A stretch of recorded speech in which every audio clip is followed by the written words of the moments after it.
What are the factors that necessitated a change of mind from not helping the ICC in any way, in any form, which is a policy matter,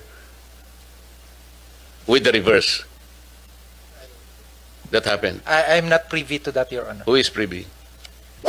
Magandang araw mga kababayan. Ginisa po ni Senator Marcolita at parang naging basang sisiw po ang mga taga-Department of Justice dahil mismo sila alam nila na illegal ang pag-aresto kay President Duterte, na ito po ay tinawag ng mga anak ni Tatay Digong ng government-sponsored kidnapping ang ginawa po sa kanya na hanggang ngayon ay nasa dahig pa rin. Kaya ngayon china-challenge po ni Senator Marcolita dito po sa pagdinig sa budget ng Department of Justice kung ano ang kanilang stand. Kaya ba nilang sabihin na naging legal yung pagpapaaresto kay President Duterte? Ito panoorin natin mga kababayan. Kasi pagdating po sa usaping batas, hindi nila kaya si Senator Marcolita. Actually, si Boyeng Rimulya, hindi niya naman kaya talaga itong si Senator Marcolita. Ikaso ang kanilang palusot is always bend the law. Meron silang laging palusot. Pero tingnan natin, itong mga bagong namumuno ngayon sa Department of Justice, kung ano po yung kanilang masasabi dito. Yung pagkaka-transport ng dating Pangulo ng Republika sa The Hague. Ang pagkakaalam ko po kasi, maraming pronouncement ang ating Pangulo. Yung iba na-memorize ko pa nga po eh. We will not assist the ICC in any way, in any form. From now on, I ask my secretaries to do the same. I mean, something like that. Pero nangyari, kabaligtaran, Secretary, di ba? The former Secretary of Justice explained that, well, those pronouncements are not cast in stone. Ito na naman eh. Ito yung parang ephemeral lang nangyayari. Parang the government officials' decision, sabi niya, sometimes can be changed at times. What do you think are the factors that necessitated a change of mind? Like from not assisting the ICC in any manner, in any way, in any form, he was just transported there, now languishing in the detention center on the other side of the planet. What do you think are the factors used by the DOJ? First, Your Honor, if I'm not familiar to the particular circumstances that the Secretary... Nako po mga kababayan po natin. Nagtutulakan po sila ngayon. Parang walang gustong sumagot at magpaliwanag sa illegal na pagpapaaresto kay President Duterte. The particular facts that which made the Secretary made the actions before... Who is familiar? Who is familiar from among second, you? Your Honor, if I also may state, the matter is pending now with the matter before the Supreme Court. So the position, the legal position on the actions of the former Secretary of Justice has been elucidated with the court. But for the Department of Justice, it's Chief Dennis Chan who made the argument and presented the position of the DOJ in this regard, Your Honor. My question is, what are the factors that necessitated a change of mind from not helping the ICC in any way, in any form, which is a policy matter, with the reverse? That happened. I'm not privy to that, Your Honor. Who is privy? Kasi... Tingnan niyo po mga kababayan kung sila ay naniniwala na legal ang ginawa kay President Duterte, kung sila ay may paninindigan na tama ang ginawa ni Bongbong Marcos dito, dapat hindi sila nagtutulakan dito. Di ba? So ito ngayon, tingnan mo, nagtutulakan sila mga kababayan po natin. Nakita na natin na mali talaga ang ginawa kay President Duterte. Tingnan mo, tinutulak nila sa kabila itong Senator Marcolita. Kasi kinakabahan po sila. At alam nila na sila ay babalikan ng dating presidente, ni BP Sara, ng pamilya Duterte, kapag matapos na itong paghari-harian nila. Kaya, siyempre, Ano, di ba? Kasalanan ni Boying Rimulya yon. Si Boying Rimulya yung secretary ng Department of Justice. Sa isip nila siguro, tangina, bakit tayo yung mananagot dyan? Dapat si Boying Rimulya. Parang, Your Honor, it may be the former secretary, now the ombudsman. wala na siya sa DOJ. Nasa ombudsman na siya. Alam nga naman ipatawag natin siya rito. Yes, Your Honor. What happens now to the principle of continuity? Well, people might say and suspect that, even policy matters can be changed by mere whims or caprices, which are not probably based on sound legal basis. You are familiar with Republic Act 9851. This is our Philippine Act on crimes against international humanitarian law, genocide, and other crimes against humanity. Not so familiar with that. 9851, Your Honor. Para mga estudyante po, mga kababayan po natin, no, na yung kanilang stricto at matapang na profesor ay si Marcolita, na kinakabahan sa recitation na kanyang hinihingi. Kasi, Secretary, under that law,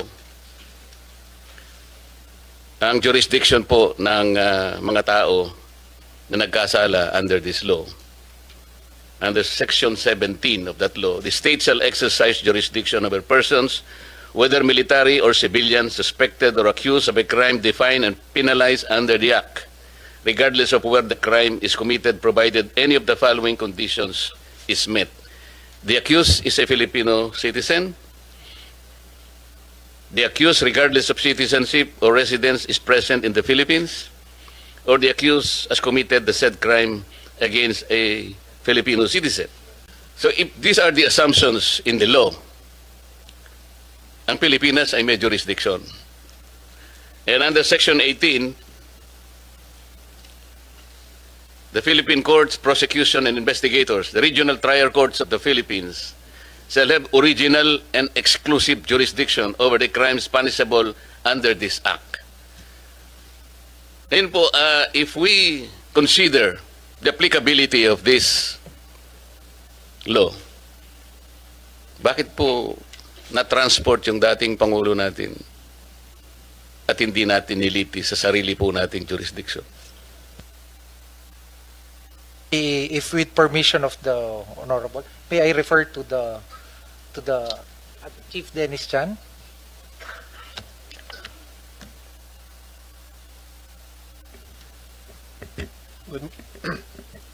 Good morning, Your Honors. Good morning, Senator Marcoleta and Senator Gatchalian.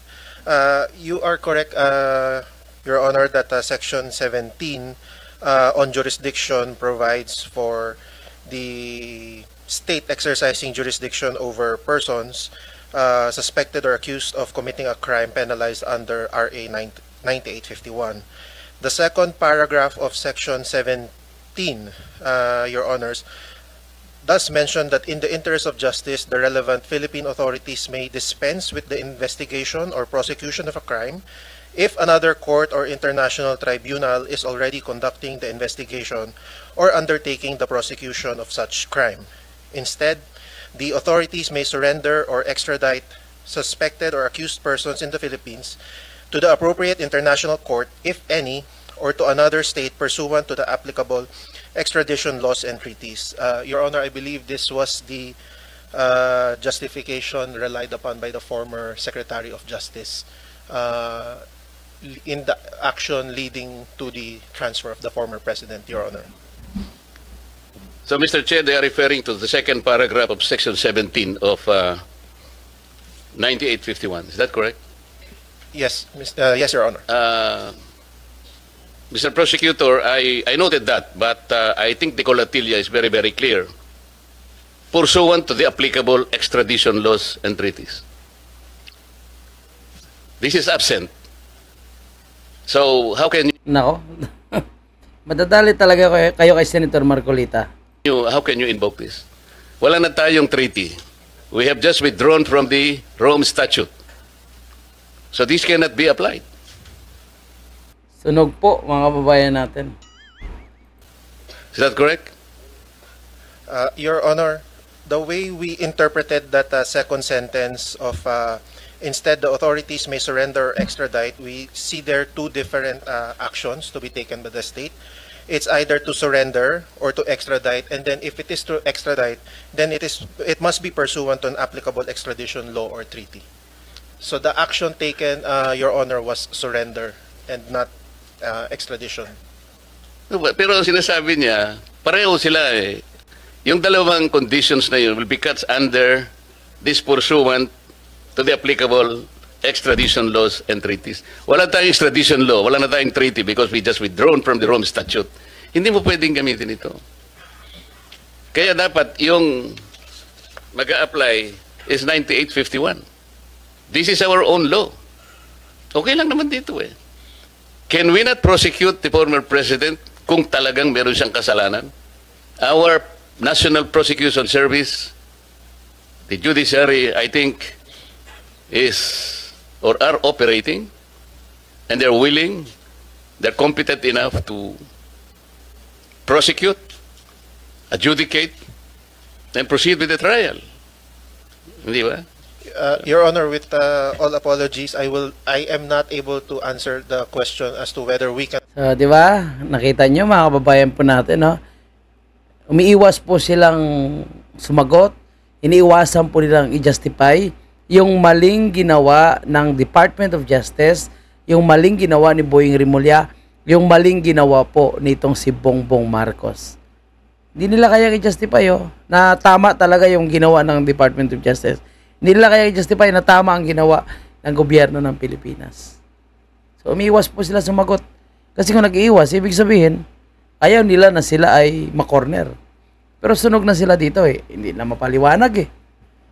Prosecute. I am just merely stating that the action of the former Secretary of Justice in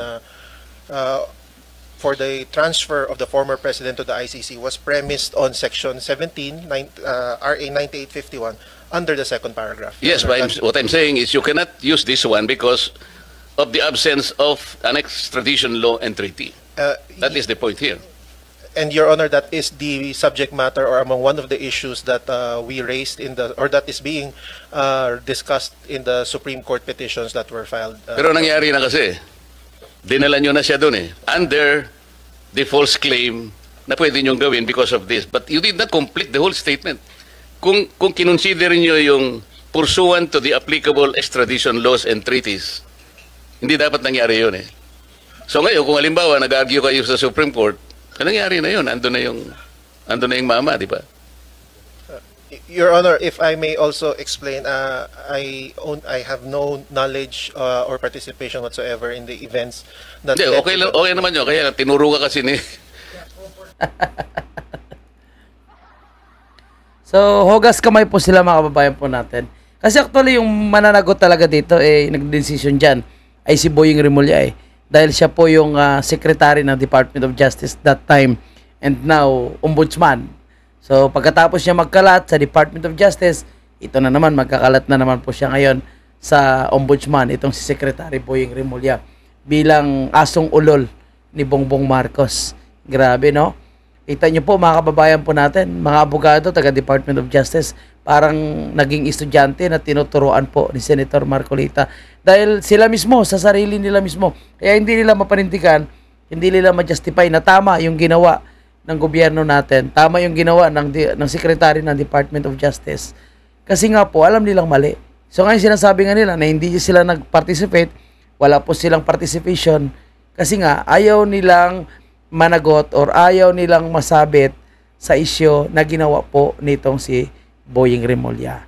Ayun, malinaw na po yun, mga kabayan po natin, at yan po yung nakita ng sambayan ng Pilipino, kaya dapat mapauwi na po si Tatay Digong sa ating bansa. Yung problema lang, sabi nga ng kanyang legal counsel, yung humaharang po ay si Bongbong Marcos. Okay, lipat po tayo sa ating panibagong topic, no? Panibagong issue, mga kababayan po natin. Ito na-discuss ko na ito, pero padaanan natin bago natin puntahan kung ano naman yung kayang gawin ng Department of Justice sa issue ngayon ng maanumalyang flood control na nangyayari sa ating bansa. Pero bago tayo pupunta doon, mga kababayan, ito padaanan natin ulit. Yung comparison Kasi kahapon or kanina, kahapon nata, no? Ay inamin ng secretary ng Department of Public Works and Highways, si Vince Dizon, Secretary Vince Dizon, na yung 1,700 na target na classrooms ay hindi po nagawa. Bagkos ang nagawa po is 22 lang. Napakalayo po, mga kababayan po natin. Sa loob ng isang taon, ang tinatarget nila is 1,700 lang. Pero napagawa 22. Yan ang talagang napakabudol ni Bongbong Marcos. Nawala talaga sa tamang katinuang pag-iisip. Ikukumpara mo kay President Duterte na pinakulong niya isang taon nakapagpagawa ng 23,359 na school building or classroom sa loob ng isang taon. Hindi pa po siya nangako, kundi ginawa niya lang yung kanyang kayang gawin. Inutusan niya lang yung mga taga-Kongreso, Senado, Department of Education Secretary na kailangan natin yung paggawa ng classroom. Ito yung kailangan. So, kayo na pong bahala dyan. Lahat na paggawa, mga kababayan po natin. 'Di ba? So, dito makikita na kahit yung DPWH, kasi sinasabi na trabaho yan ng DPWH, under po yan sa DPWH yung pagpapagawa ng mga classrooms na yan. So, dito kay President Duterte, makikita mo talaga. Talaga ang sipag, todo trabaho talaga yung kanyang mga cabinet secretaries na ngayon ay pilit nila sinisiran. Kaya nga ang taong bayan, hindi po naniniwala na kahit anong sabihin nila na nagsimula ang korupsyon sa gobyerno na pinamunuan ni Tatay Digong. Yun ang gusto nilang palabasin. Kaya gusto nilang imbestigahan yung 2016.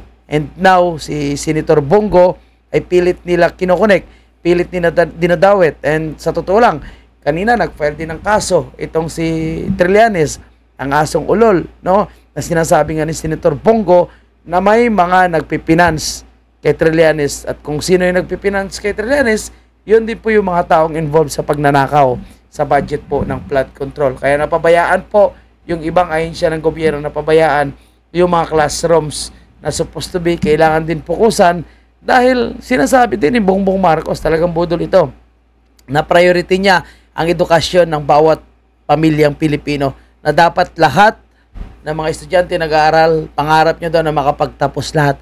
Paano makapagtapos kung kulang po yung kanilang classrooms na sila po dapat ay makapag-aral ng maayos.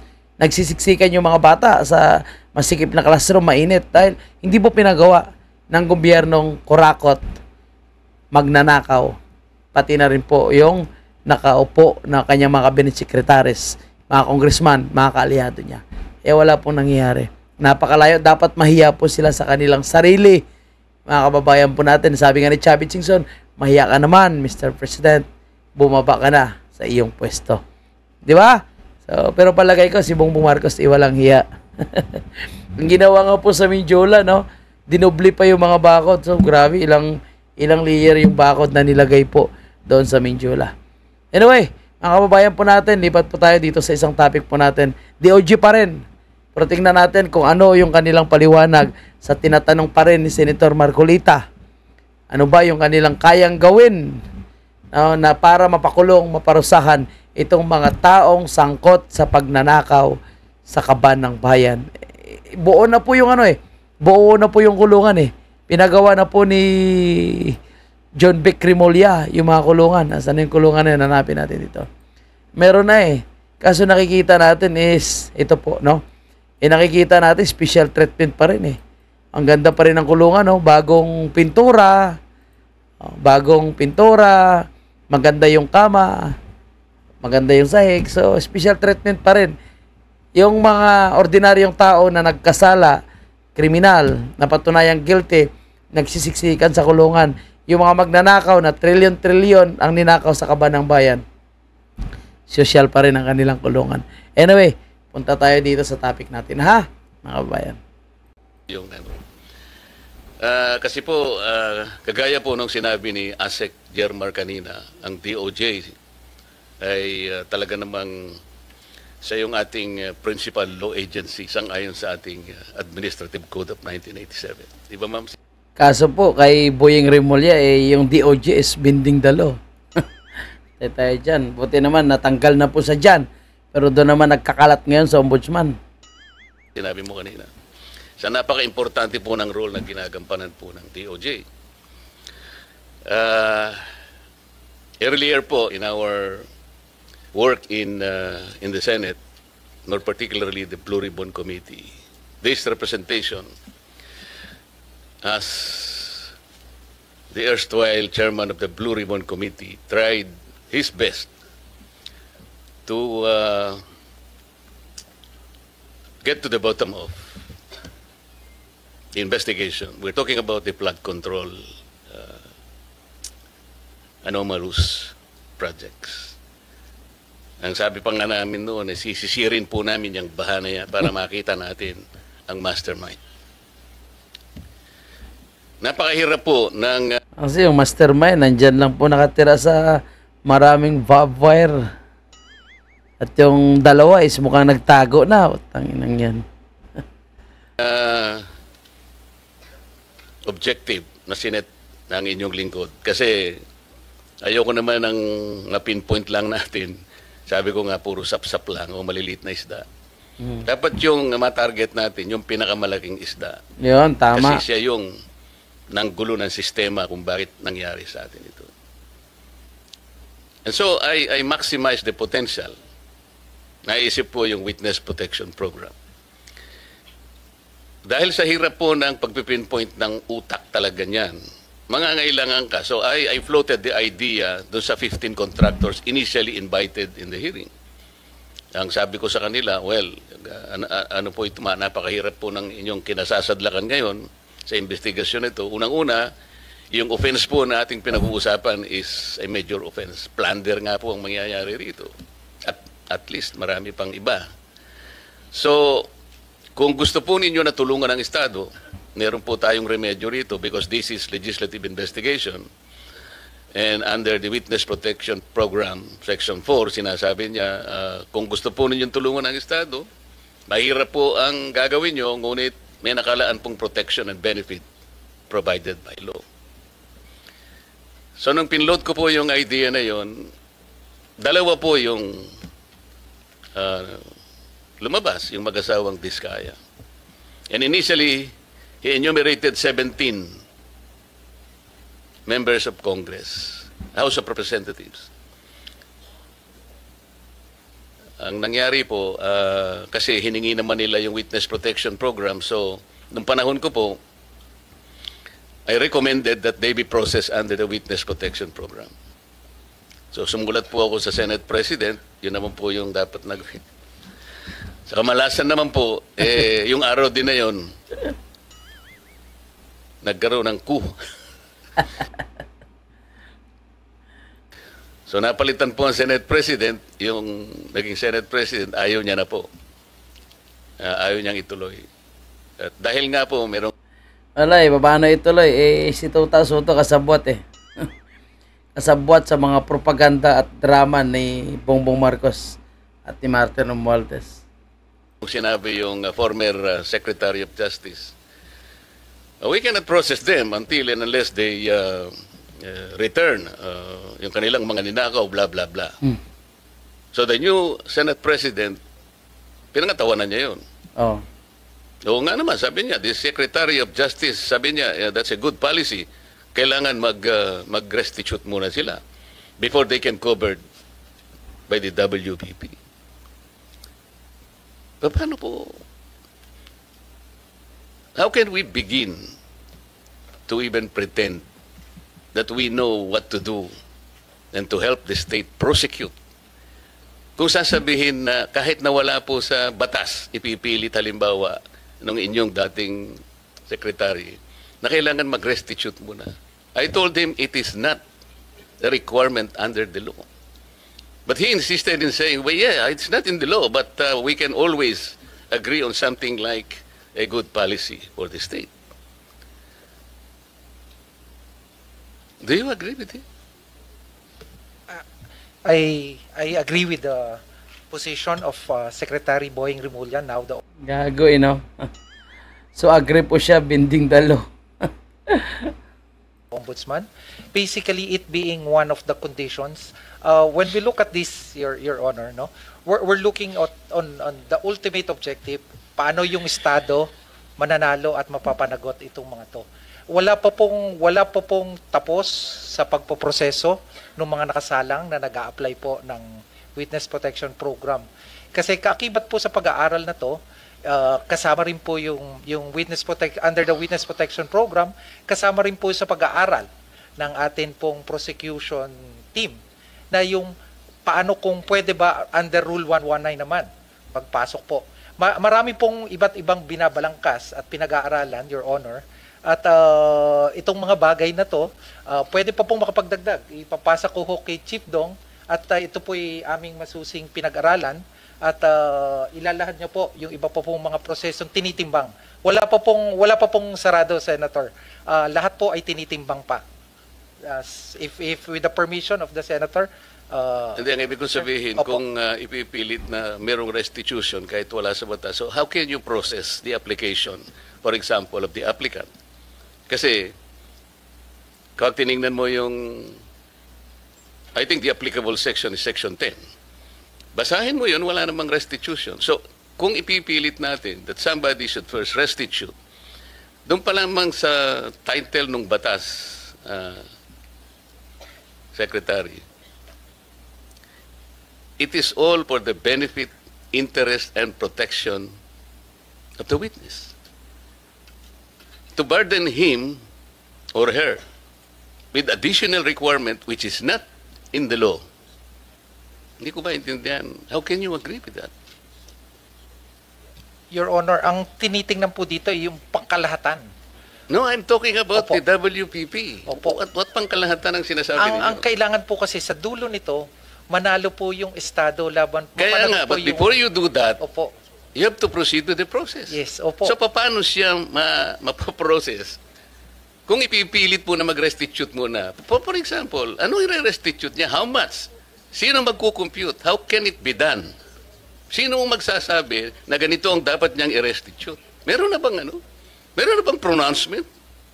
We are in the process of asking their help to identify yung mastermind.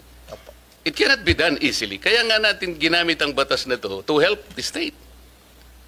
Ngayon, kung kayo po pala ay mag-prescribe ng isa pang requirement which is not in the law, I cannot believe this. So, grabe ano mga kababayan po natin, no? Bulayog, kumbaga, no? Sira ulo talaga yung mga iniwanan din itong si Boying Rimulya. At siyempre, sinusundan po nila, no?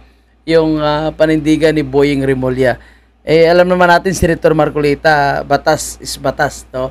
Kung ano yung nakasulat, so, yun dapat ang susundin. Eh, yun nga, ini-insist nila na pwede nilang gawin. Binding dalo nga.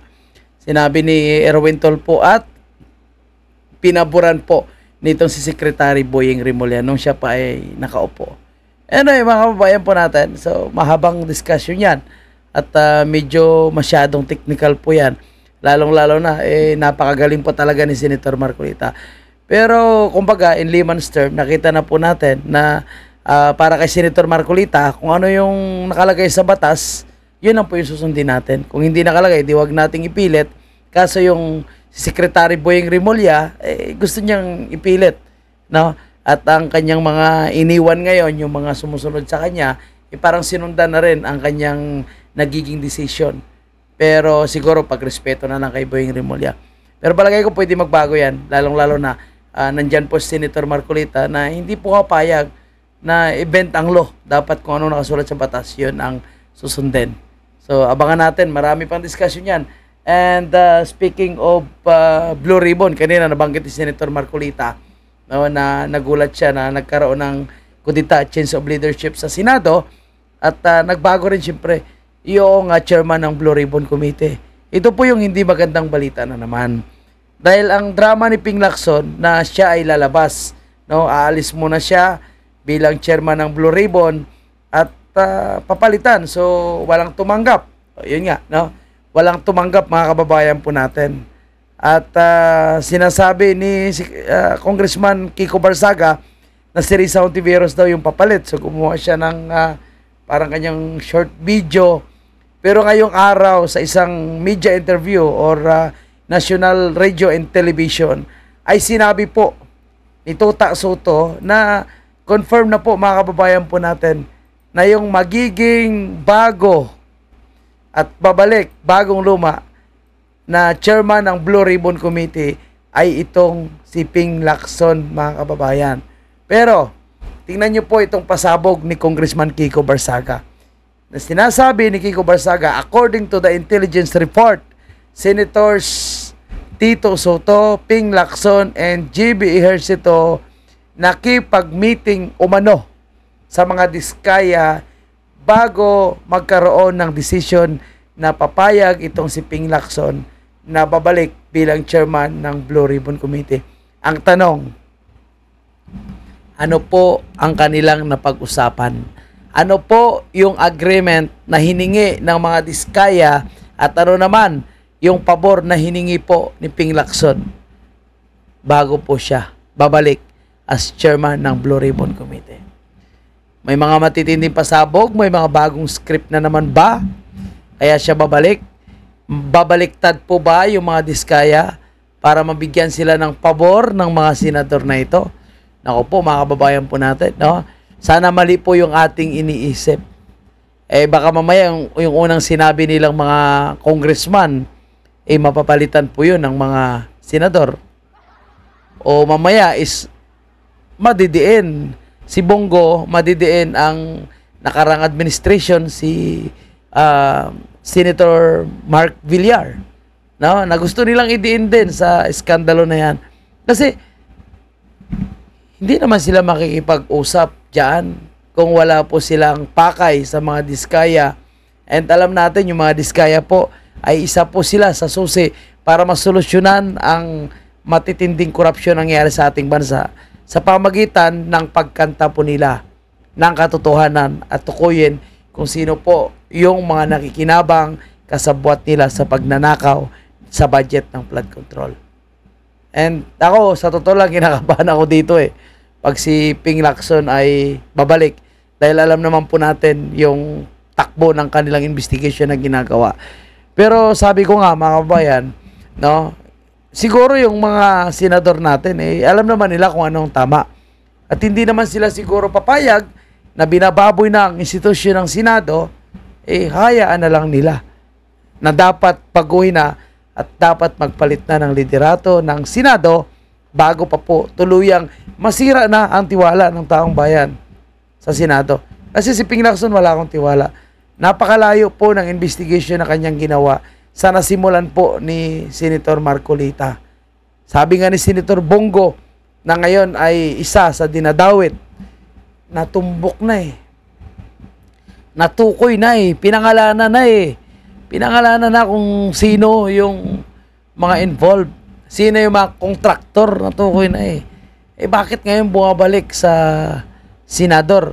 Bakit ngayon ibinabalik sa nakarang administrasyon? Sa nakarang administrasyon, wala pong reklamo, wala nakitang korupsyon, wala nakitang flood control. Itong yung matitindi sa Marcos administration. So, obvious po yung kanilang script, obvious yung kanilang propaganda, at itong ICI na ito, mukhang pinapakialaman pa po ng dayuhan ngayon. Mukhang nakiki-interfere itong Amerika sa investigation po sa itong Independent Commission for Infrastructure. And nakita natin ngayon, mukhang ayaw talaga nilang tutukan ng maigi itong si Saldico. At gusto nila idiin yung mga kalaban nila sa politika. Which is mga Duterte at mga kalyado. O yan, lalo na po Senator Bongo. Kaya dapat maging matatag si Senator Bongo. Dapat talagang galingan niya po yung kanyang defense team. Kumuha siya ng mas magaling na defense team. Kasi talagang tatargetin po yan sila sa natitira na halos mahigit 2 taon before election sa 2028. Hindi po yan sila titikilan. BP Sara, hindi nila tinitikilan. Wala po silang maibato na ibang isyo. 'Di ba? Wala po silang makalkal na dumi or isyo laban kay Vice President Sara. Anong ginagawa po nila? Yung 125 million pa rin na confidential fund. Paulit-ulit, kumbaga panis na. Sinaing ulit. Napanis. Sinangag ulit. Diba? So, napanis pa rin. Ginawang pulburon. So, ito yung ginagawa nila ngayon. Kaya hindi po sila titigil. And ang korupsyon, yung mga magnanakaw, is parang mawawala na lang. Dahan-dahan na lang mawawala dahil sa ginagawa nila. O, tingnan mo. Si Lisa Marcos daw ay nakatanggap ng reklamo. May nagreklamo daw po kay Lisa Marcos sa ICI at sinasabing gusto nilang paimbestigahan, gusto nilang ipatawag. Yung sinasabing involvement daw po ni Lisa Marcos sa mga maanomalya dahil ang bagman daw po ni Chis Escudero ay kaibigan nitong si Lisa Marcos. Pero ako naniniwala na yan po ay isang kadramahan lang, no? Para malihis ang isyo, at syempre alam nila na malinis agad para palabasin na malinis po itong si Lisa Marcos. So, parang parang reklamo yun ang nangyayari dyan, mga kababayan po natin. Kaya paikot-ikot po yung kanilang ginagawa hanggat mahilo na ang taong bayan at tanggapin na lang yung pagnanakaw na nangyari sa ating bansa. Kaya sana wag naman po mangyari yung ganon. At bago pa mahuli ang lahat, lumabas na at magsalita na yung lahat.